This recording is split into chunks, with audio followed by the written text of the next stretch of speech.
Hundreds of new COVID-19 cases are reported in Kentucky as a local nursing home announces 5 new deaths.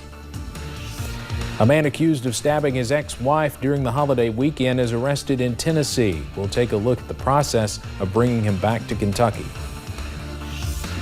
Hot temperatures continue Wednesday. We'll see scattered showers and thunderstorms as well. Soggy air conditions return by the end of the week. I'll have more details on that right now at 6. Dedicated to Eastern and Southern Kentucky, this is WYMT Mountain News at 6.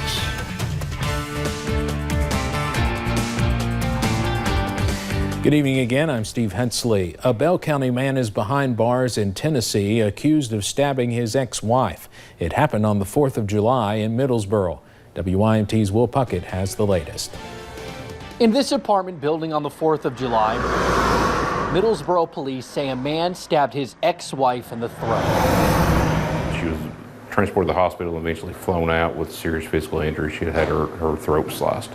Middlesboro Police Chief Tom Busick says when his officers arrived on scene, the suspect was nowhere to be found. We don't know how long it was from when the assault actually took place until we were there. She wasn't able to give us a clear time frame, so he had left by the time the officers got there. Busick says the woman told officers this man, William Gunter, stabbed her in a situation that is not uncommon. Police say Gunter fled to Tennessee. We'd received some credible information of his location in Harriman, Tennessee. We contacted the Harriman Police Department, and they were able to apprehend him without much of an incident.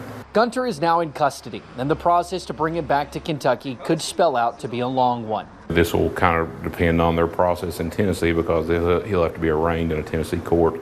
He'll have to either waive extradition and agree to come back to Kentucky, or we'll have to fly to give him the governor's warrant and actually go through that process. And that can sometimes lead to, that can be a lengthy process, but it's something that we have to do. A process that is just beginning, but their suspect is behind bars. In Middlesboro, Will Puckett, WYMT Mountain News.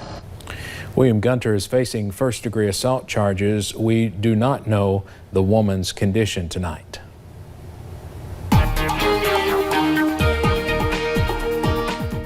Still seeing some sunshine across the mountains. A few scattered showers and thunderstorms popping up as well, but most of us remaining dry for now. We'll take you up to that camera though, outside the front porch at WYMT. You see plenty of sunshine. You're also seeing those blue skies, and you're also just seeing a few clouds here and there, but overall not too bad. This evening, just a little bit on the hot side. Upper 80s to lower 90s for a lot of us, unless you're down into parts of Williamsburg, Middlesboro, and Harlan.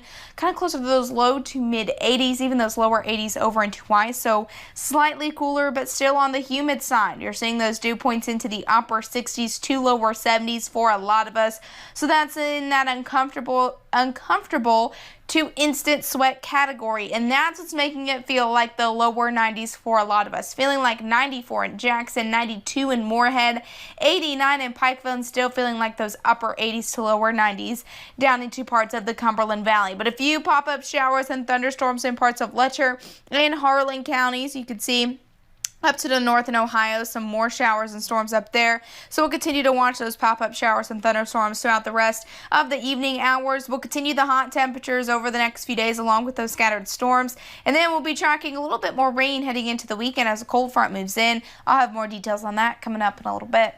All right, Paige, thank you. Wearing a mask in public is not currently mandated in Kentucky, but it is a growing trend in other places. Violators face warnings and fines for not wearing the face coverings in some states. Viral videos show fights breaking out over the issue, but one Kentucky lawyer says the government does have the authority to impose and enforce the rule. Shelby Lofton explains. Several cities and some states have made the controversial decision to require face masks in public. Governor Andy Beshear says he will consider mandating masks if the number of COVID cases increases. Lexington lawyer Scott White says many counties, cities, and states are enforcing the rule with fines. White says a blanket rule requiring masks also has to account for exceptions, such as certain medical conditions and the age of a child. He compares enforcing face masks to using a seatbelt. White says, long story short, it is constitutional to enforce people to wear a mask in public. The government, again, to promote the public health, to protect people, is not willing to rely on people to voluntarily do the right thing. And so the public good outweighs an individual's civil liberty. Governor Beshear first encouraged Kentuckians to wear a face mask on May 11th. Businesses have the right to ask people to leave if they're not wearing one. In Lexington, Shelby Lofton, WKYT. Governor Beshear says new cases of COVID-19 reported today are cause for serious concern. The state confirmed 371 cases since yesterday. That has Kentucky's total now at 17,519. The governor also announced the deaths of 9 more Kentuckians, raising the state's death toll to 602. Right now, 421 people are hospitalized. That's down some from yesterday, but 110 are now in the ICU. We continue to follow some sad news out of Knox County today, where health officials confirmed the deaths of 5 people at a nursing home in Corbin. This is happening at the Christian Health Center.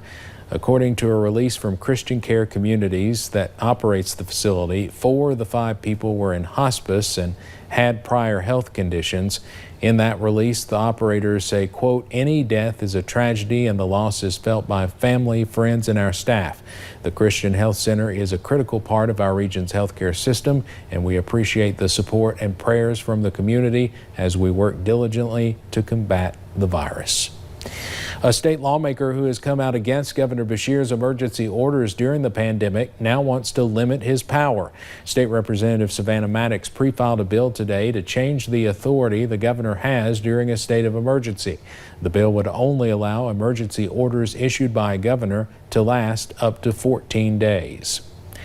2 more regional offices open today to help Kentuckians with unemployment. That includes an office in Somerset, but appointment times are all booked up. That's also true for the in-person help being offered in Frankfort. If you need help, you can keep checking kcc.ky.gov.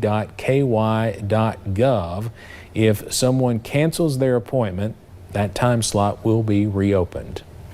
Next month, Kentucky school districts hope to have students back in the classroom. Some have already announced the first day of school, while others have not set a date yet.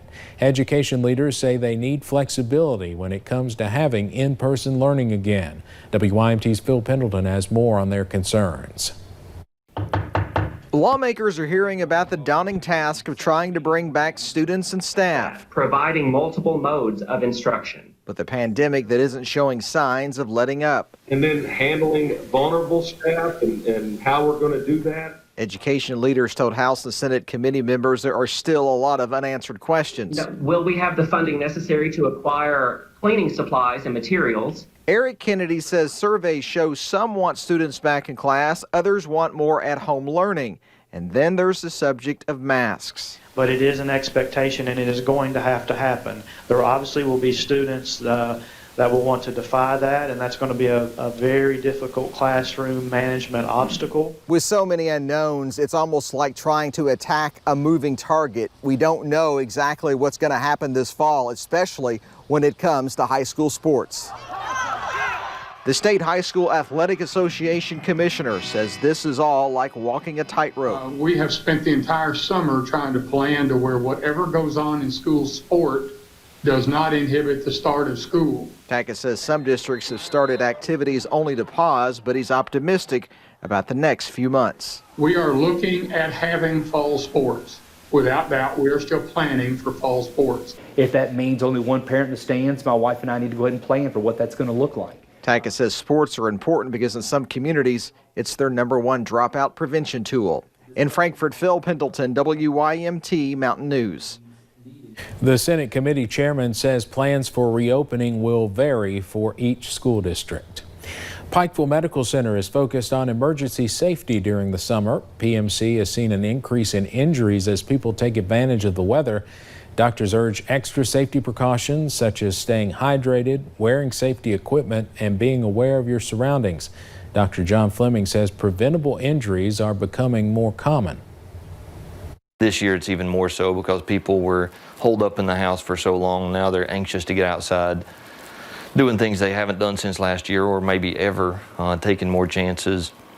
So we're definitely seeing more sports injuries, more hiking injuries, more ATV accidents. He says the trauma center is always prepared to handle the injuries, but preventing them from happening could mean the difference between life and death.